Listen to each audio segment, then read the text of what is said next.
Bama takes on Wisconsin in one of the weirdest matchups in Alabama history. And I guess weird just because we haven't seen it. But at least we haven't seen it on campus since 1928. These two teams met in 2015 in Dallas, but this weekend on Saturday, they'll play in Madison, Wisconsin. Then they'll come back next year, Wisconsin, and play in Tuscaloosa. I love it. We're going to get into this matchup, what Alabama needs to do to beat Wisconsin, all the prep that goes into a game like this. And we're going to do it right here on Cover Crimson on the YouTube. Give us a thumbs up, like, and subscribe. And thank you for being here. Let's get this show started, guys. Roll Tide.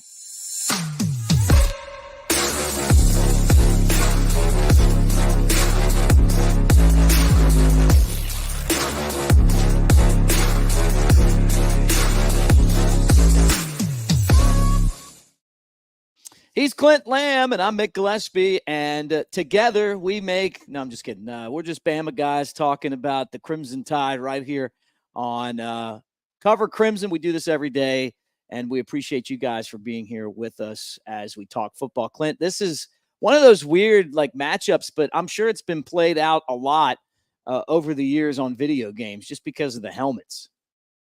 Yeah, and similar colors. I mean, obviously not the same, but just – kind of the red and white, feel to it. It's a fun game to look at. And, considering obviously USF ended up causing Alabama a ton of trouble. That's one of those games where really nothing it can't turn out well for you in the sense of, okay, if you smoke it from the beginning, you come out hot. Everybody's like, okay, it was USF. So really the only thing that can happen is, the game can go poorly for you, which for 3.5 quarters it did. But, Wisconsin, man, I don't know if you know just a ton about Wisconsin, if you've watched them at all, with Tyler Van Dyke, but kind of how do you view this team traditionally within the Big Ten? Yeah, good question. I think that they have a great coach in Luke Fickell who is going to make them better. I think that they're in transition right now from this, kind of this power, methodical kind of, thick-legged offensive lineman type team.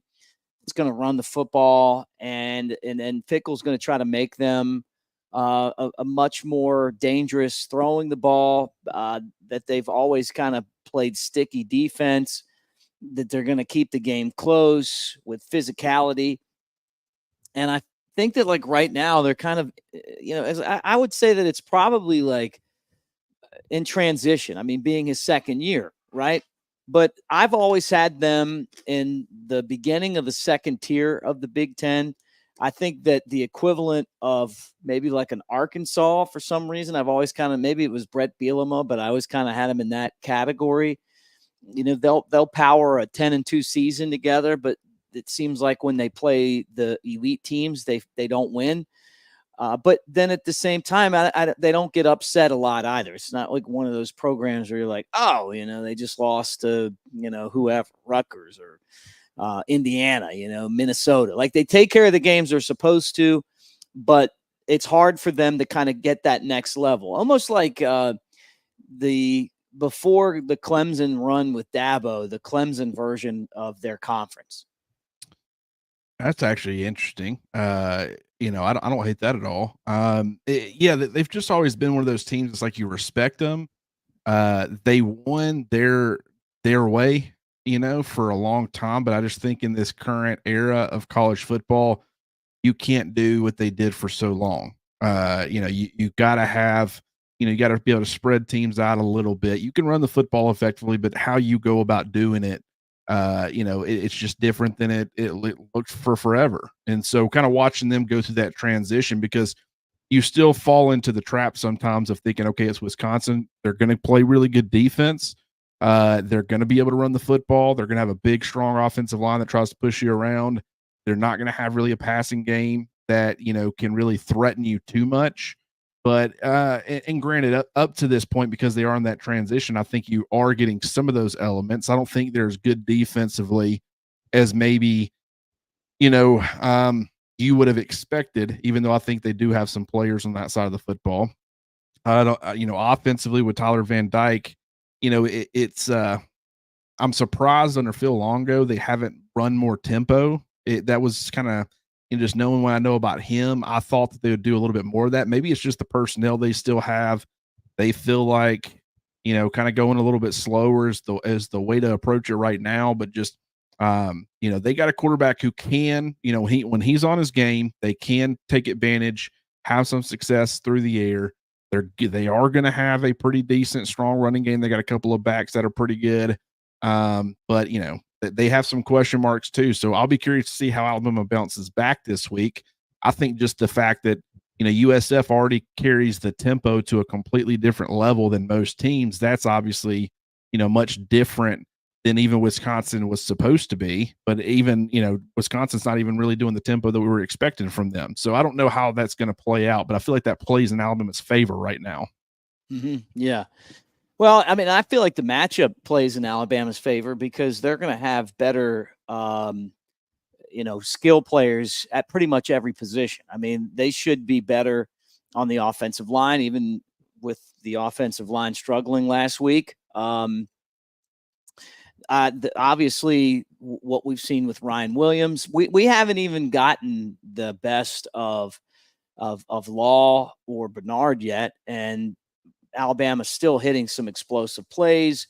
We've seen flashes of Jam Miller and Justice Haynes, and I just don't think that Wisconsin really has anything that's going to be able to match up with that. And then the other thing is Bama's defense has really been pretty good. Now, they did give up a lot of runs last week, and that's a question for me. If Alabama has trouble with the run, and that's something that I want to get into with you here in a second, maybe that's a sign of bigger issues. One thing I do want to tell you guys, though, is that Cover Crimson is brought to you by mybookie.ag. Use the promo code NEXTROUND to double your initial deposit. That's right. MyBookie will double your initial deposit when you use the promo code NEXTROUND. Kick off the season with mybookie.ag and double your initial deposit with the promo code NEXTROUND. And also, Cover Crimson, if you're not a member, another show with Mike Johnson, the All-American Report, has dropped. Next week, we've got, I think, one of the shows that's really going to turn some heads in brewing right now. LT and me are going to unite for some insight, just some of our stuff, man. So I'll just leave it at that. But that's next week, and we got a bunch of other stuff. Clint, you're on there all the time on the message board and breaking down games and play-by-play and all that stuff too. Yeah, and it's been fun, just through the first two games. I don't think it's looked how we thought it was going to look, and that's generated a lot of conversation. And it's not necessarily a bad thing, but I just think there's a lot of question marks still.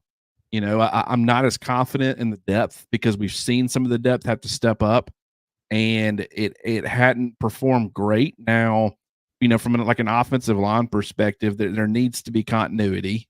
So you would expect if guys got to play a little bit more and got to play together, that would obviously improve. But just the offensive line's kind of made everything tough to evaluate. I think also the transition to Kalen DeBoer's style of offense for like a Jalen Milroe, and them just getting used to having him as the quarterback and what he does well and what he doesn't do well and how to build around those things. I think that's taken some time, but it just it's been kind of crazy. I brought this up yesterday, but I mean, are you surprised, Mick, that kind of going into the year, we kind of anticipated that this would be like an offense-driven team that would score a ton of points, which, I mean, 63 points, 42 points. They're averaging north of 50 points a game, but just, I thought it would look a lot different, and I thought it would more so be the defense that was needing to make some adjustments post Nick Saban. And really, I would say, even going back and watching the USF game again, like I did last night, I started to feel better and better about the defensive performance that we got from Alabama on Saturday, and it feels like that side of the football is way further along than the offense. Is that surprising to you? Yeah, it is. I mean, the biggest surprise to me is that the offensive line hasn't been dominant. I really thought that they were going to be the best unit on this team, and they still have the potential to do that. And Todd says, hey, if Proctor plays, we cover. And basically what he's saying is kind of what probably the issue is that with Proctor in there, then all of a sudden you have either Pritchett or Formby probably playing. Maybe after last week it would be Pritchett, but I'm not throwing in the towel in Formby either. And then after listening to what Mike Johnson said after watching and evaluating his performance, but it wasn't good last week, and the holdings weren't good, and the issues that Alabama had all over the place weren't good. So that surprised me. And then, the defense has been pretty solid. Now, there was a couple of missed deep balls last week that against a better quarterback could have stung the Tide. But up front, the push has been just so solid, and it has to be to let the freshmen figure it out. The Red Morgans and the Xavier Browns and Xavier Browns and the Jalen and Bakways. They're going to have to get out there and learn that they're not always in the best position. They're freshmen. They're true freshmen. So, yeah, I've been surprised by that. Yeah, I've definitely been surprised too. And I'm just, it is tough because you don't know just how much the offensive line, it's not just Caden Proctor. It's also, Elijah Pritchett not being 100% last week, them feeling the need to play him at the end of that game. And, the offense performed better when he came in. I don't think there's any doubt about that. But I mean, you also got to remember what's been the big issue with Pritchett. I mean, it's kind of been pass protection, right? And at the end of that game, I mean, they're running the football a lot. And so, I mean, how much I don't feel like that they could have, USF didn't have a chance to exploit Pritchett and what he's kind of struggled with. So I don't want to get too carried away and just assume, he's by far and away the best option they have at right tackle. But I understand the offensive line plays into it, but I haven't really seen Jalen Milroe super comfortable. Like even some of the throws downfield that, Ryan Williams was like, the pass interferences and stuff that he drew. You didn't see the deep ball accuracy to the degree that we saw early last year, or we haven't yet. It doesn't seem like he feels super comfortable. It doesn't feel like that the interior of the offensive line. I mean, I understand this past week that did not include Tyler Booker because he got moved out to tackle. And I know that Geno Vandermark, from a run blocking perspective, that's where he struggled, in my opinion. I thought he was fine in pass pro. But given week one, it was like, okay, Parker Brailsford, Jaden Roberts, and Tyler Booker, this should be the best interior offensive line in the country. And then you watch the product, and it just feels like that. I mean, I don't feel like it's been as dominant as I was expecting. Now, some of that is just the way that USF attacked Alabama, the fact that it's been makeshift and you lose Tyler Booker, as far as, kicking him out to tackle. He's not one of those interior guys. I think that all plays a part, but that's just that. To me, the interior of the offensive line has been the most surprising aspect offensively. And it's just because we thought they're going to have a couple of really good running backs. I think for the most part, those guys have lived up to the billing. We knew that there would be maybe some question marks as far as the pecking order at receiver. We knew the tight ends were going to be very good blockers. They've been that so far. We didn't know how Jalen Milroe was going to, respond in this new offense, but we felt good about, his potential development. But the interior of the offensive line, like that was a spot we were all like, they're going to be incredible here. And it's not that I think Jaden Roberts is playing fine. I think Parker Brailsford has played, really good football. And, I do think Geno Vandermark had some issues with the run stuff on Saturday. But even in that week one game, Tyler Booker, I thought he played fine. So the individual pieces are playing fine. But I don't think at times it feels like one of them all the time is kind of not. They can't get in sync as far as being able to consistently make the push. And I find that so fascinating and strange. Yeah, that's a good point. But it's a tough position. I mean, we've seen this, and we knew that it wasn't going to be magic. They struggled last year. They were week to week. They played great against Georgia. I remember Mike Johnson saying they were throwing guys out of the club. But then they go up against Michigan, and it looked a lot like last week, where there were just so many blitzes. Milroe wasn't great at picking them up. The play calling wasn't great to help him out. And the offensive line and the blocking wasn't always great to help him out, and that's really, I think, Milroe's Achilles heel right now is trying to figure out how to manage that situation better. Yeah, and that's, I kind of put it, I think at this point, he doesn't know how to elevate the people around him with his arm. he can do it with his legs. He can overcome a lot of your issues with his legs, and that certainly plays a part. But at this point in his career, asking him to overcome the deficiencies, if you got, if you do have a makeshift offensive line, if you do have, receivers that, you're still trying to build chemistry with, and, like last year, they were kind of struggling to separate at times. Sometimes just elite quarterback play can overcome some of that stuff. And I do think that when you're getting it, that certainly helps your quarterback. And I think that that's a reason why, we shouldn't be too hard on Milroe. But certain guys can elevate the people around them. And it's like with like the perfect example would be like a Tom Brady. Really didn't matter who you threw out there with him. He was going to elevate that player. That player was going to be effective. He was going to find a way to help that player be successful. And that's one of the greatest quarterbacks of all time. So to put him in the same conversation as Milroe, that's unfair. But I'm just using that as an example to say, that's a guy that could do it. We haven't seen Milroe be able to do that. And so they need to do what they need to do to make him more comfortable, figure out, be more consistent with your run game to where it can be something that really threatens defenses, takes pressure off of him. Guys need to be running better routes for him, all these different things in order to help him be successful. And if they can start to figure some of that stuff out and the coaching staff can get a really good grasp on how to best utilize Jalen Milroe on a snap to snap basis, I think this offense can still be everything that we thought it was going to be. But it just up to this point, even though it's shown flashes and the explosive plays have been fantastic, I mean, just the number of times they went 3 and out last week is unacceptable. It put the defense in really bad situations throughout the games, 3 turnovers. That's why going back and watching, I was like, man, I mean, this defense played way better than I thought it did, given the circumstances with the tempo that USF had, the way they like to attack you both offensively and defensively, and just the fact they were put in bad positions all the time as far as field position and all that.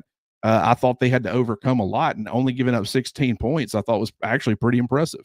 Mm-hmm. Yeah. Well, I mean, it wasn't the pass that was hurting them. It was like the quarterback runs. And I don't know that Wisconsin is a team that's going to be able to exploit that. Now, what I'm concerned about is going back to the 8A game, and I know that that's really irrelevant. It's a practice game, but they struggled against the run there. The first 2 weeks, these aren't teams that have a tendency to really run the ball. I mean, I guess you can say that's what South Florida wants to do, but they don't have the personnel to run the ball. I mean, they just don't. Alabama's got pretty much had them beaten at every position as far as talent goes. Now you take on a Wisconsin team that wants to run the ball, and that's kind of been their MO. And I'm curious to see what happens. When Nick Saban was head coach at Alabama, guys, and please like and subscribe as you hang out with us. Give us a thumbs up. That's a way of saying Roll Tide. Reading all the comments right now. Thank you for being here on Cover Crimson today.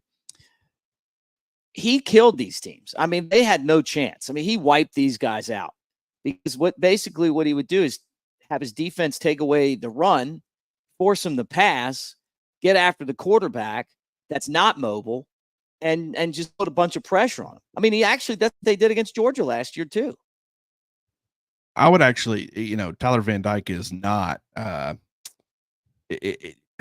He's not going to be some of these other quarterbacks in college football, but I think he's got more mobility than people give him credit for. Sometimes it's not really how he wants to win. I do think that they'll utilize his legs really to try to strain Alabama the best that they can. But I will say they seem to be the type under Phil Longo where they're going to want. I haven't seen enough separation as far as their receivers consistently enough where they lack explosion in their passing game. But Phil Longo wants that. Now I think the more that you can be successful running the football and you can play off of that a little bit, that's going to help open up some things for your passing game. But Phil Longo is going to want to sling the football around. It's kind of an air raid type of offense. And I just don't know if they have the dudes in their wide receiver room to be able to run that style of offense. And they got a couple of really good running backs. So it makes you, this is what we're saying. When I say in transition, and you're exactly right, Clint, they may want to throw the ball, but they don't have the people to throw the ball. Yeah. And that is, that's what they want to be. They would want, in an ideal scenario, they want to be tempo. They want to sling the football around. They want to be. That's what they're doing. They're trying to usher in this new style of offense that can make Wisconsin relevant again on that side of the football. And they're hoping that the defense, even though this year I think they're a little bit down compared to in recent years, they want to be able to maintain that side of the football as best as they possibly can to become or stay relevant in the Big Ten. I wonder just how much what they're doing right now is just the fact that they don't have the dudes to be able to run it how Phil Longer wants to run it. And so we got to wait and see how that ends up playing out. It could also be a situation where you're playing, Western Michigan, you're playing these types of teams. They might be holding a bunch of stuff back. Maybe they go tempo against Alabama, try to throw them off. Maybe, they have some new wrinkles in the game plan, but just with the way that they've been attacking the first couple of weeks, zero explosiveness offensively as far as like downfield stuff or breaking off big runs. And I just don't think that's going to be how you beat this Alabama defense. Alabama's defense is still really talented. It's still sound, and you've got to be able to take advantage of, or exploit some busted coverages, take advantage of Alabama's young secondary. If you can't do those types of things, I think, Wisconsin's going to have a really hard time moving the football and putting up points. Hanging out with Clint Lamb. I'm Mick Gillispie. Guys, covercrimson.com. Be a part of it. It's $1 right now. If you get the annual membership, you get a Cover Crimson t-shirt. I should be wearing mine. But, Clint, I wanted to throw this up here and thank the people at the Wilderness. That's where I'm staying right now. They hooked me up with this cabana, and they said it has great internet. And then this is what you're missing right now. I'm just going to throw that up there while we talk. That's like there's a pool out here in Sevierville, your old stomping grounds. Yeah, it's been a while. I mean, beautiful. Look at those mountains, man. Yeah, that's what I miss the most, man. I miss walking out on the back deck and seeing a bunch of mountains. I was really young, but that was a fun place to grow up as a kid. That's for sure. And now I feel like you get to do some really cool stuff, Mick, as far as traveling to different places, getting to do this stuff remote from different spots. I think it's fun. Yeah, look, I have. I mean, it's tough to be gone all the time because you got to find a place to do this stuff, and the internet's not always going to cooperate, but this is pretty cool because it is a water park, and they did like a $40 million expansion, and this is called Lookout Lagoon, peak rooftop bar eatery. But I wish you guys were here with me to hang out because I've got to go do more work tonight. So I just was like, hey, please give me a spot, right? And they're like, hey, here you go. So much better than the room, and I appreciate those guys. And this is a really fun place. So as we kind of get into Alabama playing, do you worry at all about these early games? Like in the Big Ten, those schools, it's like it's a tradition for them to play at 11 o'clock or noon, noon Eastern time. For us, it's when you play noon, normally you're Auburn because you stink and your games aren't prime time and they just want to get them over with. They want to play. You're like the appetizer with your game. We don't play a lot of these 11 a.m. games. Yeah, they don't. And, I thought at first I misread this comment, but I'll go ahead and pull it up anyways from Jim. Because when he says early in the game, he probably means like early on in the game. But, there's two factors. The fact that it is on the road and the fact that it is an early game. Like, how do those two things combine to affect Alabama? Because they haven't played on the road yet, and they haven't, they played at 6 and 6:30. So how does that end up affecting them, the differences? And to me, the crowd aspect of it, I mean, Wisconsin's going to be up regardless. I mean, they've looked out for this game for a while, but it feels like that not giving your fans a chance. I mean, I feel like at 11 a.m. kickoff stuff, I'm just like still getting up, getting going. That's weird for, a lot of mornings I'm up at 5:30.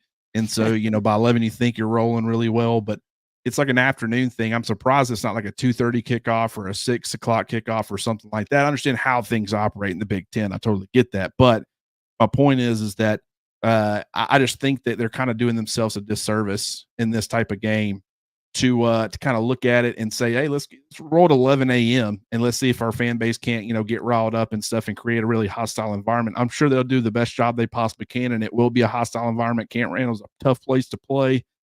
But I think from the aspect of, optimal crowd noise, distraction, situation. I just don't think going early is the most effective approach. But I will say, when you talk about that crowd noise and stuff, Alabama's kind of had trouble getting on the same page offensively at home when they're not really having to deal with any sort of crowd noise, and it is going to be loud. And so I'll be curious to see how that affects things. How does it affect Jalen Milroe, the in-helmet communication? Does that make that problem, magnify that problem as you're trying to adjust to that new aspect and throwing that into the, game plan or how you operate on game days or whatever? All that stuff is TBD. But I think Alabama is in a really good position here to go on the road, win very handedly. If they can get some stuff to go their way, I don't necessarily know that Wisconsin has what they need to, whether it be offensively or defensively, to really consistently cause Alabama trouble. If if it gets, if they get down early, they don't have the offense right now that you can really drop back, start slinging the football around. Alabama's defense is way too opportunistic. So I think coming out and having a really strong start is very, very important, but that crowd noise could play a part in that. Going to the comment section, Clint, things you would like to see from this team this week, overall improvements. That's that. Oh, I got a laundry list based off of, South Florida. Just the fact that the offense can't seem to get on the same page. I just want to see them get into a groove, man. It seems off, and it's felt off for, whether it be last year or this year. I really thought Kalen DeBoer coming in, and I'd still believe in his ability to right this ship way more than I ever did, anybody else that could possibly be running the offense. But just there's so many different things. Guys are trying to get used to each other. Quarterback receiver relationships, offensive line, Jalen Milroe being able to trust those guys in front of him, getting the right guys in place, getting some continuity there.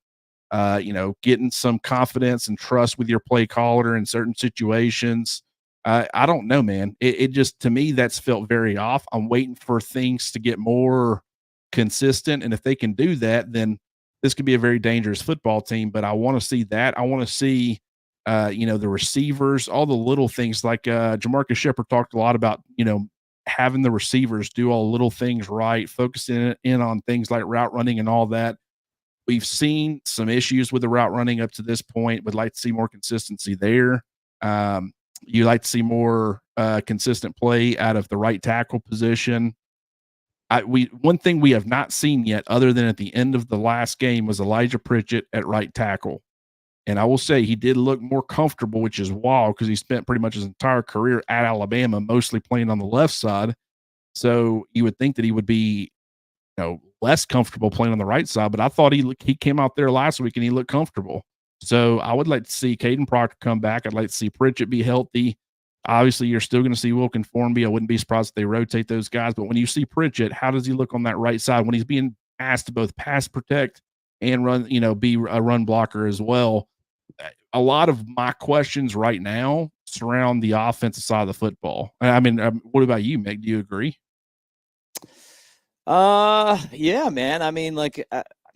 The playmakers are great, but what happens in those games when you've got to put together a 13-play drive against Georgia? They're just they're not going to give up the big plays you wouldn't think. Now they have in the past, but Nick Saban isn't coaching anymore, so we don't know. We're not going to really know.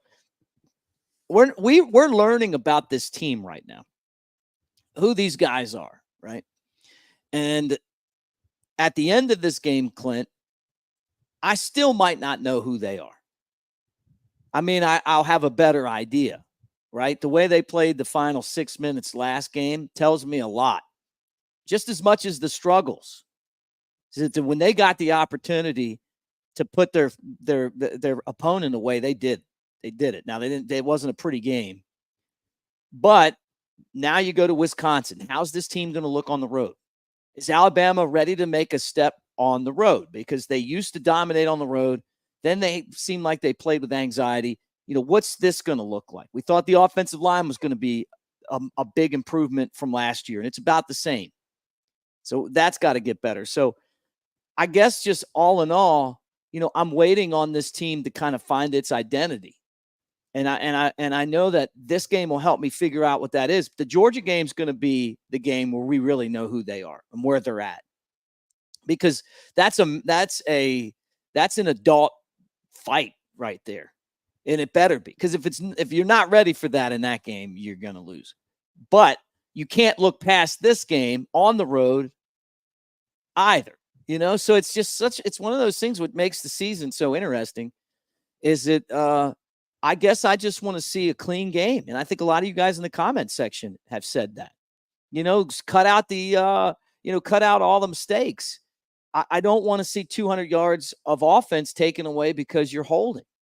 And I don't want to see the quarterback running backwards instead of just throwing it away. And I want to see just a little bit crisper, and I think I was watching the NFL, and I was watching Aaron Rodgers, and I know the Jets didn't win, but he's just so fast at figuring out what he wants to do. You know what I'm saying? Like there's not a lot of time to sit there and think. I mean, it's like, he's going here, he's going here, he's going here, he's going here. That team's going to be good before the NFL season's over because of his ability to do that. And so with Alabama, it feels like sometimes like Milroe's like, you know what I mean? Like, and then there's other times where it's like, boom, when he has time to throw in the pocket, he's dangerous. But what Alabama's issue is that he's got to do a better job of the short range stuff to keep them off of the long range stuff, to me. And I think the offense is definitely something that is going to have to improve for Alabama to win the national championship. And that's still the goal. You bring up Aaron Rodgers, and quarterbacks like that, Peyton Manning, Tom Brady, Aaron Rodgers, most of the time they beat you before the snap even happens. They've looked at what you're doing. They've, made checks or calls where they're put into the best position to be successful. And that's what always made like the Peyton Manning, Ray Lewis types of games so fascinating to watch. Is Ray Lewis had that same mind defensively. And so just watching the pre-snap chess match that was going on was always one of the major talking points in those kind of games. But what that highlighted is how important pre-snap stuff is. And, at this point, that is still something that I think Jalen Milroe's growing with. And it's not like, I know you're putting them in the same conversation as Peyton Manning and Tom Brady. And that's not fair. But once again, that's just me trying to highlight really how that can be played to an advantage for you when you're able to do that. And even on a much lesser scale, there are certain plays where guys are going to be able to see something pre-snap and know this, we got them. And at that point, when your quarterback can do that consistently, that's where you really see, especially in these, not, necessarily this weekend, but these sluggish type of games where it's like just a slugfest. That's where really it can end up making the biggest difference on whether you win or whether you lose. And so, that's continuing to grow, and I fully expect him to continue, in that area. I do feel like he's seeing stuff better. But, when you look at Wisconsin, and I could be way wrong on this, but from a talent standpoint, transfer quarterback, don't really know what you got in him. You're still trying to figure some things out. They don't play the same way. They don't win the same way necessarily, but the fact that it's on the road, this kind of feels Alabama, Kentucky-esque last year, where, I want to say that was like a 9.5 point line with Alabama going to Lexington, and they ended up blowing Kentucky out. Yeah. And so part of me thinks that's very possible this weekend. But one of the things that Alabama was able to do going on the road, I think Jalen Milroe might have had an interception in that game, if I'm not mistaken. But I felt like they came out early. They had some success. Now, they really kind of got lulled to sleep a little bit, and things kind of fell off quite a bit. But they came out and made an early statement that really took control of that game, and they kind of carried that momentum to even ride, some of the downward parts of the wave and the momentum. I'm hoping Alabama does something similar in this game, because if they can do that, they can end up having a lot of success. Yeah. Well, part of it's going to be getting the crowd out of the game. You got to start fast, and that's something that they've talked about a lot. I'm trying to think. They started fast against Western Kentucky, I guess, because of turnovers, right? Western Kentucky kind of put themselves in a spot by giving Alabama short field. And then, last week was last week. They didn't start until there were 6 minutes left in the game. That part of it was the penalties, though. I mean, and I wasn't a fan of the officiating either. I mean, if you're going to sit there and call all those penalties on the offensive line, what about all the defensive holdings on our wide receivers? I mean, that was ridiculous to me. And you saw it when you went back and watched the film. Yeah, I mean, it really, it's the offensive side of the football once again, where just nothing's kind of felt right. Turnovers in the last game, penalties in the last game. Really, you can, I mean, just eliminate those two things. I mean, you come out for the second half, and it's like, hey, how many times last year? Ole Miss, perfect example. Tennessee, perfect example. Where Alabama wasn't playing great football in the first half. And what did Jalen Milroe do on both of those games? The first possession of the second half, they came out, made a statement, completely shifted the momentum of the game, and you saw a completely different Alabama team in the second half compared to the first. You're hoping to see that against USF with the way that they played in the first half. And what do? They come out, immediate fumble on the kickoff return. First play on defense is a face mask by Jahad Campbell, and now they're already in field goal range. Right there, 2 plays, that's all it took. And I think that, not capturing those opportunities, if you're going to defer to the second half, why don't you try not giving the other team the football to start at both halves by fumbling it, when it's supposed to be your turn? So it's getting that kind of stuff cleaned up.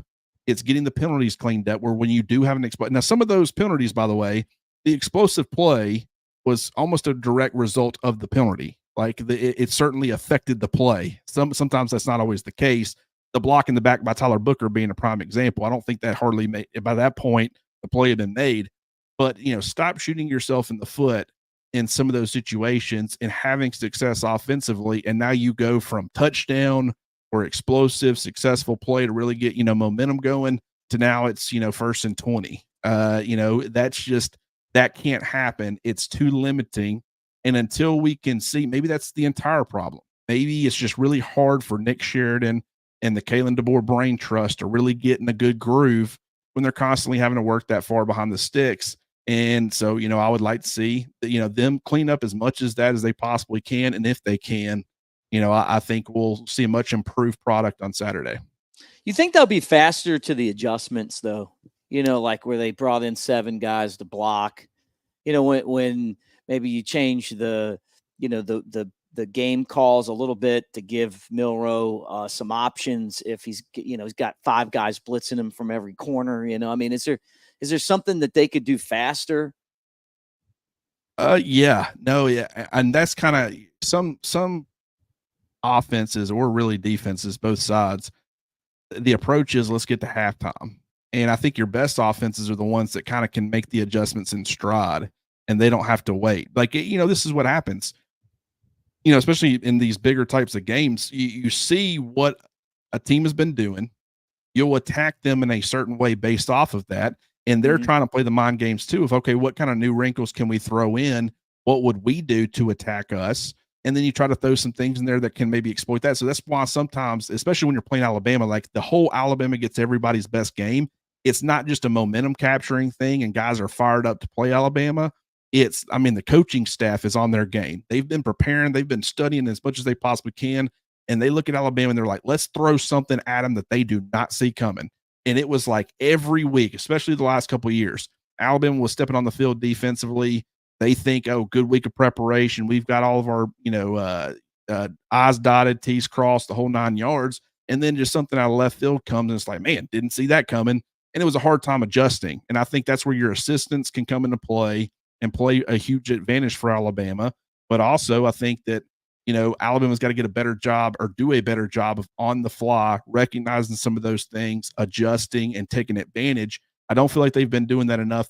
But I also think that it's very hard to make adjustments because, it's like, okay, what adjustments are you going to make when it's 1st and 20 because of a holding call or it's 2nd and 16 because of a holding call? Okay.